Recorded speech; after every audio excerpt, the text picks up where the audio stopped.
So welcome everybody. Have a seat, pull up a chair. Uh, we're going to be talking with Frank and Trace real quick here in a little bit. Got some questions that you guys submitted earlier. Before we get to that though, let me plug some of my stuff. Obviously you guys are here for the live Q&A with Frank and Trace. That's happening a part of the 5th annual Misty Turkey Day virtual meetup this year. We have other Q&As coming up as well. Zach Thompson, who was Bonehead number 2 in season 11 and 12. Rebecca Hansen, who was Cynthia, season 11 and 12, as well as on the tour. And Tim Ryder, who was Bonehead number 1, season 11 and 12. And Turo Servo on one of the live tours. So we've got those things coming up, as well as the director from Time Chasers and Jackie Jones from Manos Hands of Fate. That's all happening throughout this weekend. And also, we're going to have Riff Tracks trivia tomorrow night. Got some fun things to give away. I'm going to give away also random things throughout the night, as well as, you know, whoever wins. We did a little test run last night. Turned into a Say Something hat day, and I ended up in my crown, as I often do.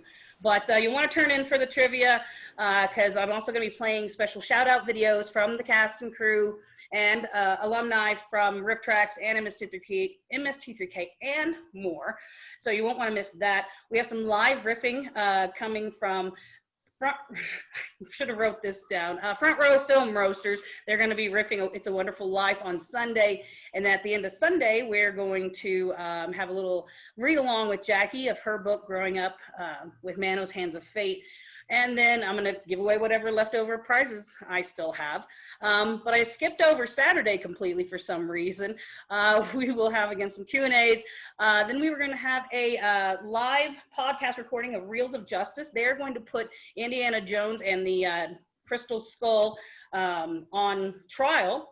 So you want to tune in for that. And followed by that is going to be a live Q&A with Jonah Ray, host of season 11 and 12. As well as many other projects. And hopefully he's gonna play some music for us from his album, You Can't Call Me Al. So you'll wanna tune in for all of that fun stuff. Whew, that was a lot. Let me take a breath. And I think we'll go ahead and just get right to it. I don't wanna take up too much of anybody's Thanksgiving evening. So you guys just sit back, relax, and enjoy some live Q&A with Frank and Trace. If someone, Steve, would push the button, get them on here, that would be great. Frank and Trace, come on down. Look at you. Hello. Hello. Hi. Hello.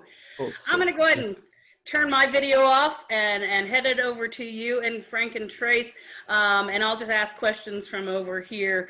I'm gonna stop. Hey, Millie. So, oh, kitty. There's Millie. Oh, how's Millie feeling? Millie's doing really good. Millie loves the pandemic, by the way. Yeah. She loves it. She hates visitors. Yeah. And she's doing great. That's awesome. Very good. And yet another episode of Old Men Talking About Cats. I think we would all tune in for that. I know Millie, she's a celebrity.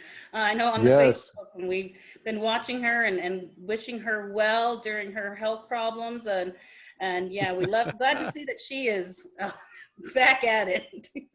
She's doing good. Yeah. How are you, Frank? It's good to see you, and love to see you guys as part of the live riffs that you guys are doing, the live streams. So, yeah, how did Turkey Day treat you, Frank? Oh, fine. Very uneventful. I did a Zoom with my family, and otherwise, I'm just at home. You know, just being safe and not going out or anything, and it's fine. Very good, very good. Trace, what did you eat today? Oh, my wife made a fabulous meal. We had chicken, because I like roasted chicken, and cranberry chutney and baked potatoes and something else. A salad. We had a green thing, a red thing, and 2 white things. Cheesy mashed potatoes. Yeah, it's very cheesy. Very cheesy. Just like the movies that you guys riff. So speaking of, can you tell me about your next upcoming live riffing show? Oh, well, it's a holiday treat. Somehow Frank has convinced me to enjoy the holidays. So this is on you, Frank. It's a Santa movie, but it's got Satan in it. So yeah, it's I'm happy. Santa Claus versus the devil, which when we did it on Mystery Science Theater, it was just called Santa Claus. But I guess it's probably one of those films that has various titles and various territories. So we're going to do an all-new riff of it. And unlike Santa Claus Conquers the Martians, which Trace and I are very familiar with because we did it on the road with Cinematic Titanic many times, and we just got sick of it. We didn't want to have anything to do with it. This movie I have little to no memory of. So we're going to do like an entirely new riff of this film, and I think it's going to be fun. All I remember is Pantaloon Satan, and yes, that's all you have to say. Those two words, Pantaloon and Satan, and I'm there. That's great. And so that will air December 15th. Tickets are available for $10 a piece, or you can win some at the end of this Zoom. I've been put out a giveaway out there. Folks have been entering, and we're going to give away 10 tickets to the show next month. I'm bad with time zones, but I think it starts at 6 here in Mountain Time. So I'm not sure what time it starts. Yeah, 8 o'clock Eastern Time. So okay. whatever corresponds with that is the time to watch it. Yes. And if you buy tickets by Showtime, if for some reason you can't watch it, you have the option of downloading it to watch later. Which so you can be efficient and lazy at the same time. Yes. And I know from the bottom of my heart, as a fan who's got the privilege to see you guys live several times, you know, I don't remember all of the riffs. So having the opportunity to then download them later, that's a really big deal, at least to me, and I think a lot of other fans who have never had the chance to see you guys when you were touring. And we all cross our fingers that you're going to get back to that very soon, of course. Once the world goes back to normal. If it ever does. But I know we're looking forward to it. Something, my favorite thing every month is that Tuesday night. That's my time to sit down and watch you guys take care of these bad movies. And Christmas is always a good time. So I'm going to jump in with some questions. This one is from Robert. Frank, is it true you were involved in the production of Sabrina the Teenage Witch, the TV show? It is true. I don't know if that was a rumor, but I was actually. Robert thought so. I wrote. I was a writer on the show for 4 years, for 4 seasons. The first 4 seasons of the show, I played a gigantic infant in the first season, and then I had a very small part in a subsequent season. I think I played a prince in that, and. I worked on that show for 4 years, and it was a great experience. I worked with some great writers, like Nick Bakay, and the other people in the staff there were great. And that was I think that was the my first staff writing job after Mystery Science Theater was Sabrina the Teenage Witch. I'd done a couple of one-shot things between the two, but that was my first staff writing job in LA. That's very and I didn't know that, but now that I know that you played a giant baby, I'm going to have to go back and I guess take up a new show to binge watch. Yeah. Kind of along the lines of TV shows, Trace, you were in Other Space, and I know it's still, some fans are still just now discovering that series. I loved it. How did you get involved with that show? I knew Paul Feig. I'd known him, one of the first people I met when I moved to Los Angeles, and I remember walking around Disneyland with him and just riffing on stuff, just making fun of stuff. I don't know why Disneyland would offer those sorts of opportunities. But he'd asked me to do Freaks and Geeks years ago when I was living in Los Angeles. And he'd been trying to get Other Space going for about 10 years, I guess. And he emailed me one day and said, "Hey, do you want to be a robot kind of like Crow and be in this show?" And it's like, wow, this feels really familiar. And it would, of course, it's like, Paul Feig. I was literally sitting in a chair in the yard watching chickens, and I get this call from Hollywood. So I'm on the next train. But Paul's been great. He's been such a great friend and very generous with all his friends. Yeah, he's But a yeah, I great hope you check guy. out Other Space. There's a lot of great people in that show. Including Joel. He has Joel's his in it, yep. Yeah. And a lot of people that you recognize now because they're everywhere. Yes. They're huge stars now. Yes. Let's see. Frank, Gabriel from Bayshore, New York, would like to know if you could write a sequel to any classic movie, what would it be? Oh, wow, that's an interesting question. A sequel to any classic movie? Wow, I probably have to think about that. I don't know. Maybe Casablanca 2, just so I can write something that everyone would automatically hate. So I don't know if there's. I watch a lot of classic movies. There's very few of them that I would think, wow, there should be a sequel to that. Isn't there a sequel begging to be made called It's Still a Wonderful Life? Yes. And actually, Casablanca was done as a TV series in the 80s with David Soul, I believe. And of course, people hated it. So Why? I think if you crave the hatred of people, I think you should take something beloved like that and do a sequel or remake it. All right. Well, actually, Trace, do you have a classic movie that you would make a sequel to? Oh, I just burned one. I would go balls to the wall and I would do Citizen Kane 2, even Kanier. He rebuilds his fortune, and it's basically the same movie, only he's older. And it starts with him saying, "You know what? I wasn't that sled was no big deal to me. I don't know why people are making a big deal about the sled. Burn the sled. I don't care. Yeah. I'm an old man. I'm rich." Trace, Mike from Indianapolis wants to know of all the invention exchange.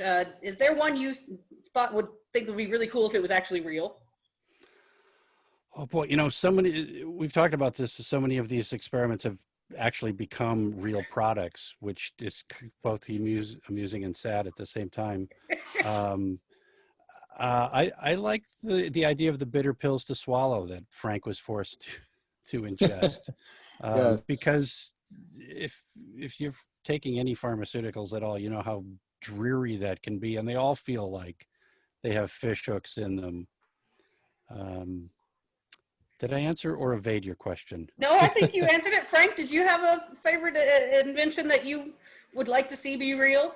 Yeah, I would love to be able to, especially with my recent medical issues, I would love a vending machine where I could get body parts. I think would be, but especially maybe be cheaper than with my copays for my insurance. And there was the, which a few people sent me the link. This was a while ago. We did an invention exchange of a treadmill, that you could take outside and go for a walk on the treadmill outside, and the treadmill moves, which we thought was a very pointless thing, therefore amusing, and yet someone did make that and market that. So what did we know? I've seen it. I know what you're talking about. So Yeah. Well, and now there's also, I guess, the beanbag chairs. I've seen that a lot. There's somebody that has some outfit that the beanbag is attached to that. Frank, how would you like to be in the hospital and you need like a heart or something, and you go in the vending machine and that big wire thing turns around, and then your heart gets stuck against the glass? Yeah. That would be a problem. You're sitting there shaking it. Frank, Julia from Montana.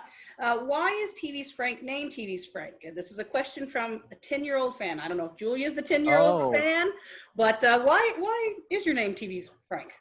well, it's kind of a riff on, you know, we grew up, you know, you would see endorsements or there'd be an appearance by someone from a TV show, and they would say, TV's Geordie LaForge from Star Trek, which we actually put in a sketch, the LeVar Burton character. And so it's just, I think after we did that sketch, I think I was referred to as TV's Frank. And then people just started calling me that around the office. And it just stuck. It like everything on the show, and Trace will back me up on this, is that not a lot of thought was ever put into anything. It was just stuff that sort of spontaneously just it came to us, and then it would just become the reality. And TV's Frank was an example of that. Yeah, just enough thought was put into everything, and then we had to move on because right. we were on such a fast pace. But I think that Right.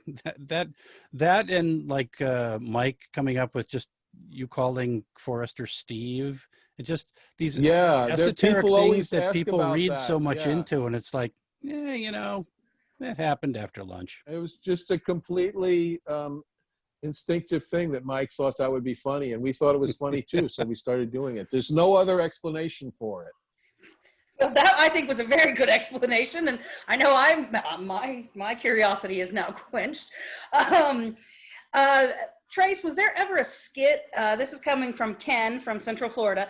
Was there ever an MST3K skit that said that you were like, "Oh my gosh, thank goodness that's finally over"?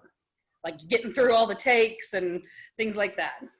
Oh boy, there was a lot of painful stuff that I think there was one where Forrester is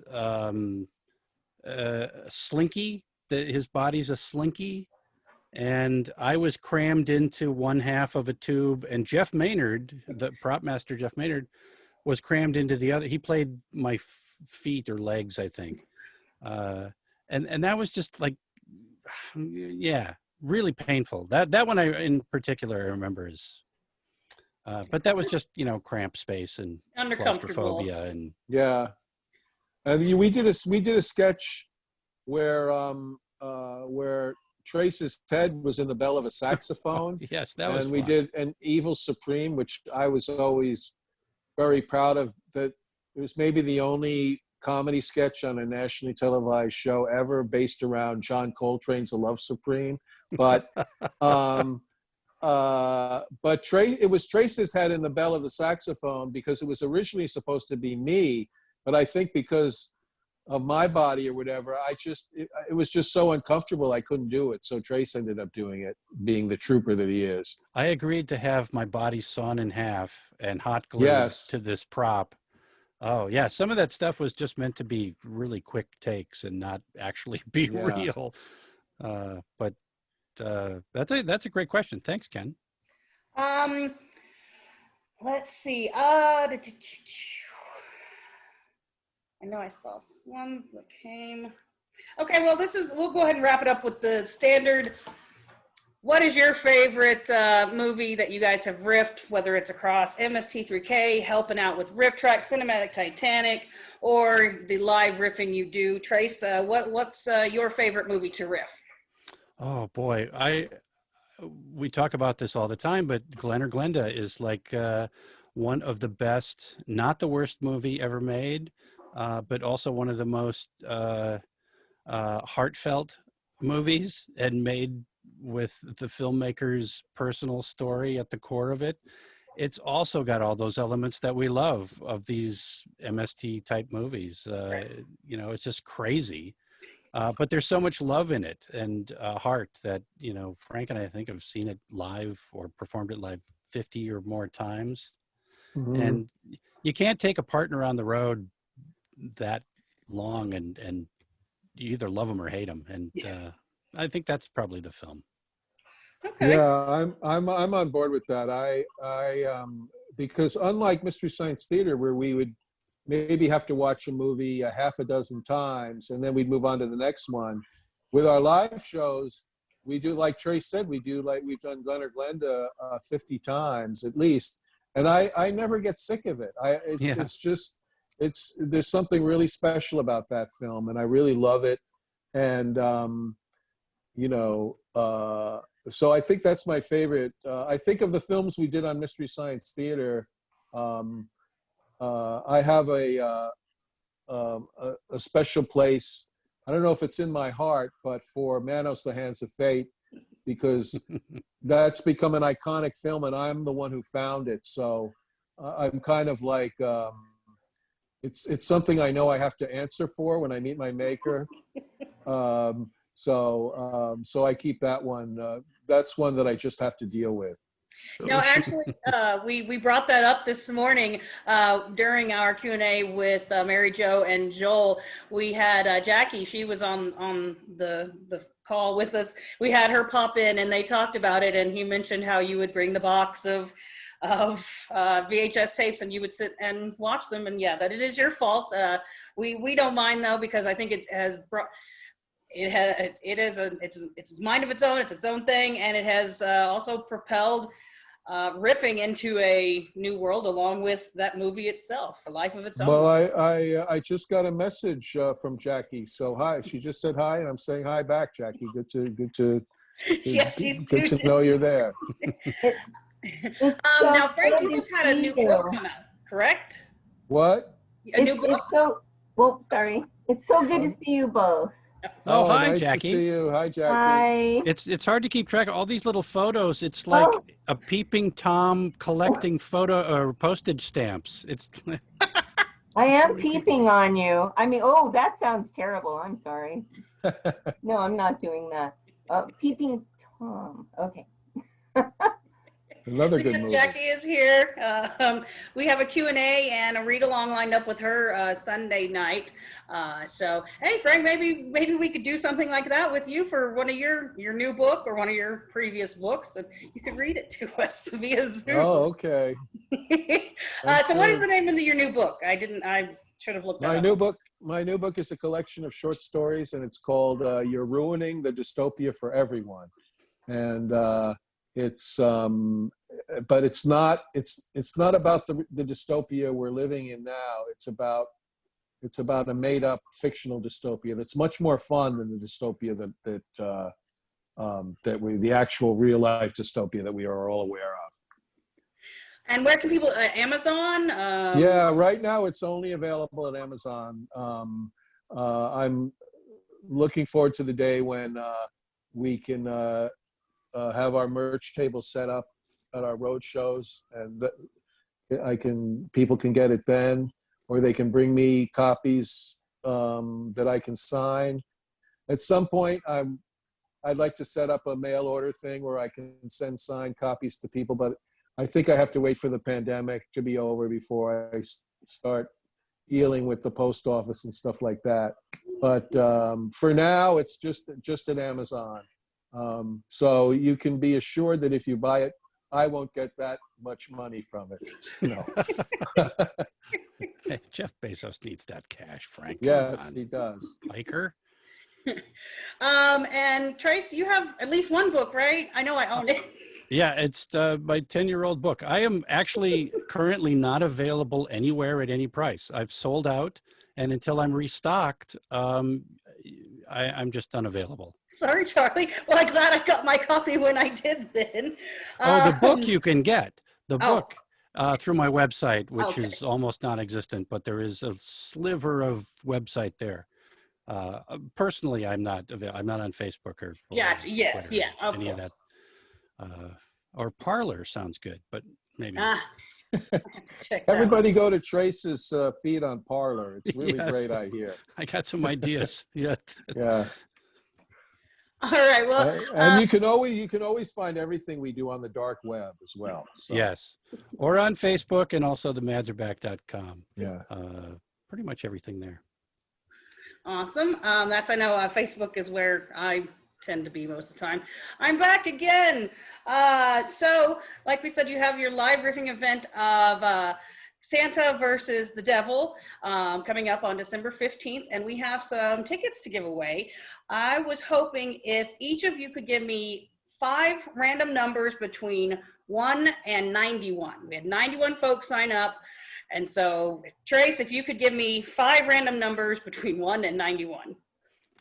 5, 49, 52, 18. How many do I have left? 2 One more? more. One more? 11. 11. Frank? Oh, I'm worried that I'm going to use some of Trace's numbers. So I'll buzz you if you do. No looking. okay, 64, 42, 26, 18. Oh, buzz. 17, and 5. Buzz. He said 18, but he said it differently, so it's actually Yeah. kind of his Oh, number. 5 is already. Oh, well then 10. Okay, thank you. I'll figure out who the winners are of that and get them all taken care of. That was really hard. It really is. It's like counting backwards. Yeah. 100. Sorry, but I wanted you guys to pick the winner, so I appreciate you doing that. Mhm. And I appreciate you being a part of this Turkey Day meetup. And, you know, we'll keep pushing and keep looking forward to seeing you guys every month for the live riffings. And you know, crossing our fingers, the world comes back to normal so we can have you out on tour again. So I will let you guys go. Trace, I know you have some pie waiting. So out of the oven. cannot keep a man from his pie. But Yeah, I have a whole bunch of pie and stuffing and turkey. And the weird thing is, then I just heard that it's Thanksgiving, which I wasn't aware of. Just a snack. wow. Well, It's great to again, see everybody. Thanks. Yeah, for thank putting you this all together. so much. Great to see the fans. To see a lot of faces I recognize. All right, well, we're going to let them go. I'm going to stay on. Folks, if you want to stay in, I'll figure out who the winners are for the tickets. And I also have other giveaways that I'm giving away tonight. We need to announce the winner of, actually, the guys are on this T-shirt. This is from the MST3K Riff Tracks Live Reunion. Got a shirt with everybody's names on it that I'm going to give away, as well as a copy of the MST3K Reunion Riff Tracks Live Awesome. show. So, That's going to very give cool. those away. Bye-bye. Thank you. Thank you. Thank right. you guys Thank for you. stopping in. Take care. See you later. Bye-bye. Goodbye. Thanks, The Frank. Minnesota Thanks, goodbye.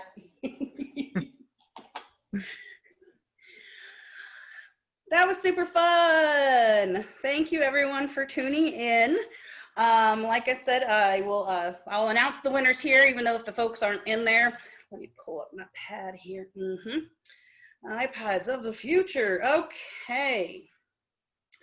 Well, so number 5 is Kaylee Golick. Number 49 is Ed Underwood. 52 is Jamie Ref. I'm saying it wrong, I'm sure. Number 18 is Juno Lacey. Number 11 is Kelly Luck. 64 is Gus Splitzoffer. I'm sorry. I'm sorry, Gus, but you are Gus. Oh, did y'all watch Carnival Magic? I love that one. That's where it was, Gus. 42 is Craig Chrissinger. 26 is Nicole Radigan. Number 17 is Alan Sinnott. And number 10 is Marissa Robertcock. You know who you are. So congratulations to you guys for that. Yeah, let's go ahead and pick the winner for the shirt and the DVD. And I'm actually going to pop off for the night. It's been a long day. I'm going to try to eat something more than just rolls because that's not good for you. But let me go ahead and pull up the winner for the shirt that, of course, I can't find. There we go. Just pulling that up. While it does that, I'm going to get my phone out since we don't have Frank and Trace Eve here to pick numbers for us. I use the randomizer app on my phone. Well, and this was my fault for not announcing it sooner. So we only have a few people on this one. So let me go ahead and put in that we only had 9 folks sign up. And speaking of number 9, Sarah Gibbs, congratulations. You picked up the shirt and the DVD. Well, now it says 6, but it did say 9. So Upside thank you down. for that. Want to talk a little bit about the Deep Hurting prize package. It's going to be part of the charity raffle. I don't believe I have posted about it yet. It's one of my many things that I still need to do. But in that prize package is going to be a copy of their promo photo. It's not signed, I'm sorry. And you can't have this one because it's mine. It says my name. But we do have some autographed MST3K trading cards that came from our Parks, Richard Parks over there, who is responsible for the official MST3K trading cards. They are on series 4 right now, so you get these 2 autographed cards. You can also get what they call a rainbow set of plates. And these are 3 different metal cards from the trading card series, like they're kind of the behind the scene cards. So that's part of it as well. And if I could come across something else, I may throw it in there. Well, see, now I'm over here dropping things. So thank you to everybody for tuning in. We do have lots of fun stuff lined up for tomorrow, starting with something in the morning. No, there's nothing in the morning, but I think I am going to actually do some donuts with Dolphin. My favorite thing to do on in the mornings, Saturdays, holidays, anything like that, is I would go to the local donut shop, get some donuts, a big glass of milk, and sit down and watch some MST3K. So we might post some shorts. I like to watch shorts. So I'll post about that if we do that. Ooh, voodoo donuts, yeah, those I don't think I've had a chance yet, but yeah, we've got a lot of stuff lined up for the weekend. Like I said, more giveaways, trivia, virtual happy hours that are happening over there, thanks to the MST3K drinking group and the riffing room. Oh, always got to push my stuff. I run the MST3K singles group. If you are single and looking possibly to meet, hey, come join us over there. Also, I run the monthly postcard exchange for Misties. The postcard exchange spells P. And so we have that. And then, yeah, the watch togethers that are run by the riffing room, Tim and Stina and Greg and Eduardo have done a wonderful job keeping that going. That was something I started I guess almost 5 years ago, and they have kept it going for me because I've been doing so much other stuff. But make sure you sign up for the e-newsletter. That's where it's going to have all your information. Also, keep track of the Facebook page. I'll be posting stuff, probably annoying the hell out of y'all with everything that I'm going to post. But I think that's all for my night. I'm wishing all of you a very happy Thanksgiving. Thank you for being a part of this and tuning in. And we will see you guys hopefully tomorrow. Love and riffs. Bye, guys. Woo. No, my mouse doesn't want to work. But Happy Turkey Day, everybody. Bye. Happy Turkey Day. Yep. Okay. They'll be in Mitchell's drug tank over on the Discord. Maybe somebody can throw the link into the Facebook page. I just did. Here it is again. Thank you. That's the one thing I didn't have saved. So, all right, y'all have a nice evening, and we'll see y'all tomorrow. Happy Thanksgiving. Minnesota, goodbye.